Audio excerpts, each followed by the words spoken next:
Hey everybody, Invisiblekatana here with my excessively late review for the Skeleton Crew season finale. Hopefully, season finale. For those of you that have not heard the news, this actually got the lowest ratings of any Star Wars show, which is very unfortunate. So I'm hoping it's the season finale and not the series finale, because we really need to get a second season for this show. I would love to see what they do with it.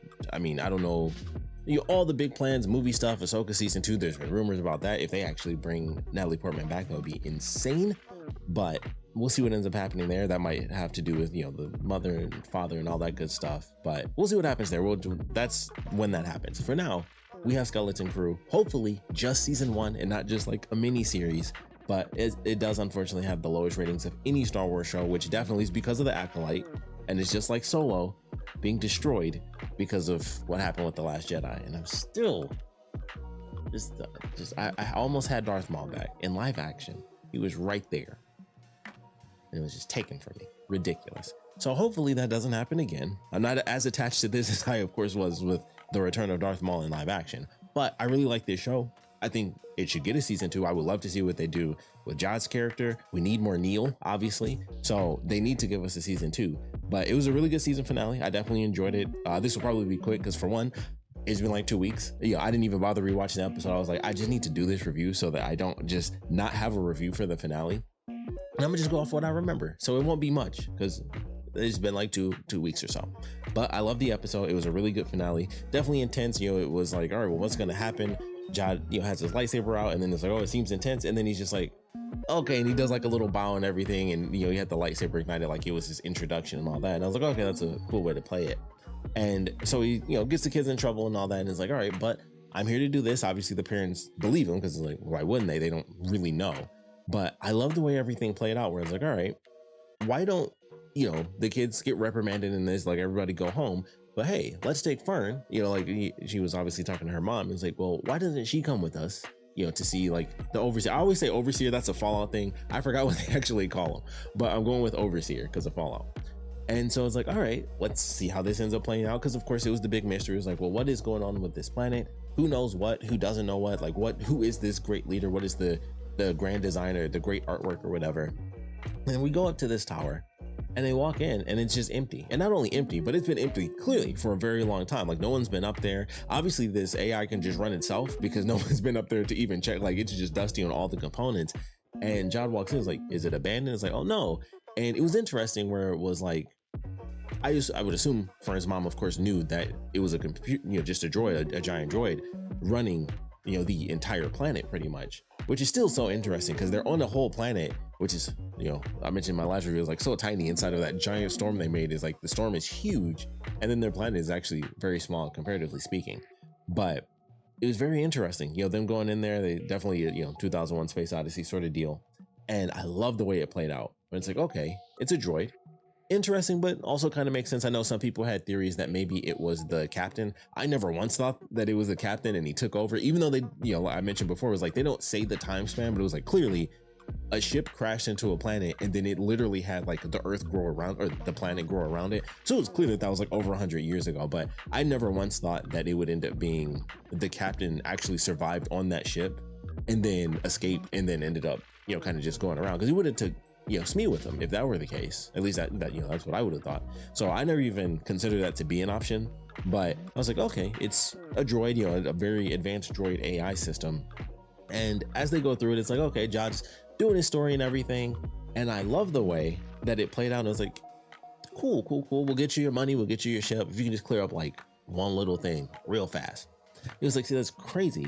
Because the last thing I heard from the Republic is that all the Jedi were bad. And I was like, huh. And the most interesting thing about that was it changed in my mind, like what the time frame was for everything that happened, because I'm super curious now, when did the planets get destroyed? Because I assume they were cut off a super long time. Like, I was assuming it was Old Republic, which technically it still is, the Republic is the Old Republic currently for, from where they are. So it's been a long time, technically, it's definitely been a minute. But I was like, wouldn't those planets have been destroyed, prequels? And that's what I thought for sure. And then when he said that, I was like, oh, this really changes the time frame for when I thought everything took place. It's still possible that the planets were destroyed a super long time ago, because the Jedi being evil obviously was in the prequel era. So I assumed that those planets were destroyed even before any of that stuff took place. So I was actually really shocked that that was even a thing. And it was like, oh, the Jedi are evil. Well, that was Palpatine's plan.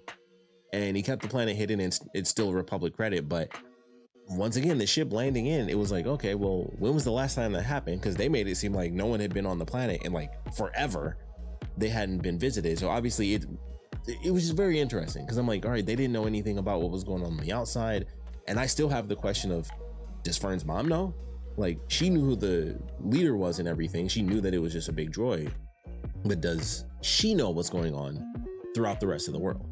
So I was so curious about that, because I'm like, I assume she wouldn't, because of course, once again, it was like, hey, the last thing I heard was, you know, these guys were evil. So if they haven't been visited since the prequel era, and we are post original trilogy, that's an insanely long time for them to have just been making that money and never having expanded out. Like, it was so interesting. So I'm still curious, like, well, when did they destroy those other planets? Because I thought that was a super long time ago. Maybe it was, you know, prequels, but I was very shocked that even the connection they had time-wise was like, hey, the last bit of connection to, you know, if we're going like Skywalker saga, was episode 3. And I was like, oh, I assumed that they lost communication even before that, because of just how everything ended up playing out.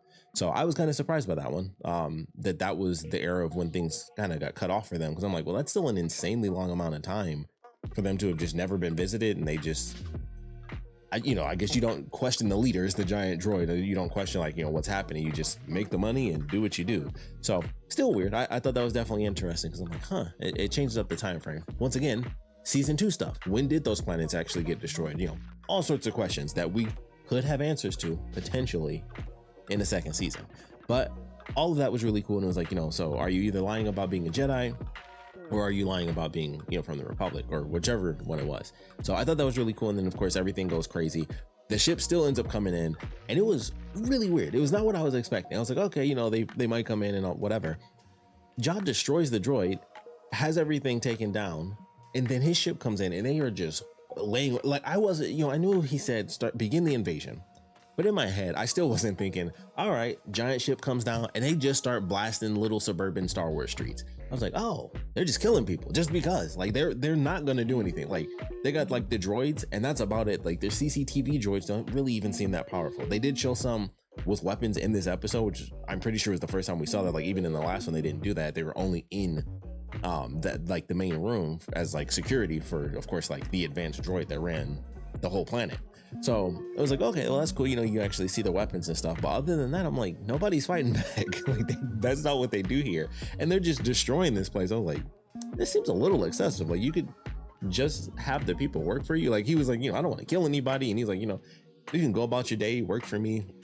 You know, he mentioned, like, you know, the great work or grand design or whatever. He's like, it's beautiful. Like, keep doing that, whatever. It's like, just give me my money. You like mint my money and you're all good. Like, you all work for me. Not a big deal. I'll run the planet. Go out, come back, like, it's not a big deal. We're good to go.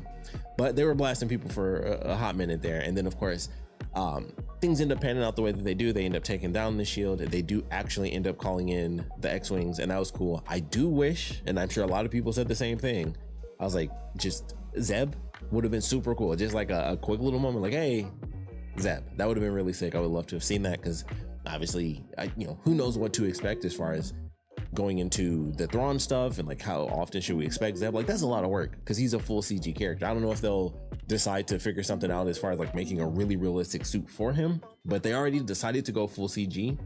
I'm curious if they'll just keep him out of things and stuff like that. I hope we see more Zeb. That's what I want to see. He's obviously like the one person that would be missing at this point if we're going back to, you know, the Rebels crew.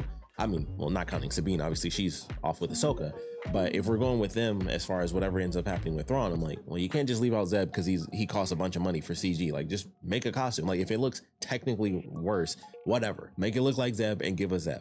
Like, I hope we see Zeb again. We have to. So I wish we got to see him. I was surprised they also didn't have, I cannot remember his name, but the dude that showed up a lot in The Mandalorian, he didn't pop up. He also wasn't in the X-Wings when they first did it. I was like, I thought for sure he was going to pop up, because that's like the whole thing. He's always one of the X-Wing pilots. So he wasn't there. Obviously they didn't use Dave Filoni, you know, as an X-Wing pilot either.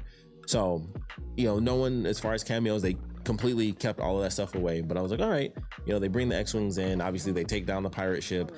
They leave Jod behind, so he's kind of just in the main building. and we don't really see what happens after that. He's watching his ship crash, and it's kind of like, okay, we got his backstory, which is very cool. He wasn't just a Jedi who went through Order 66. He was actually a kid that was found by a surviving Jedi of Order 66, and she trained him and was like, oh, you got potential, and she was training him in the ways of the Force. And then other people found her, because of course Jedi are illegal pretty much across the whole galaxy, and they hunted her down, and he was like, they forced me to watch her die. And I was like, oh, so he trained with the Jedi. He wasn't even at the point of being a Padawan, and obviously he wasn't in the schools.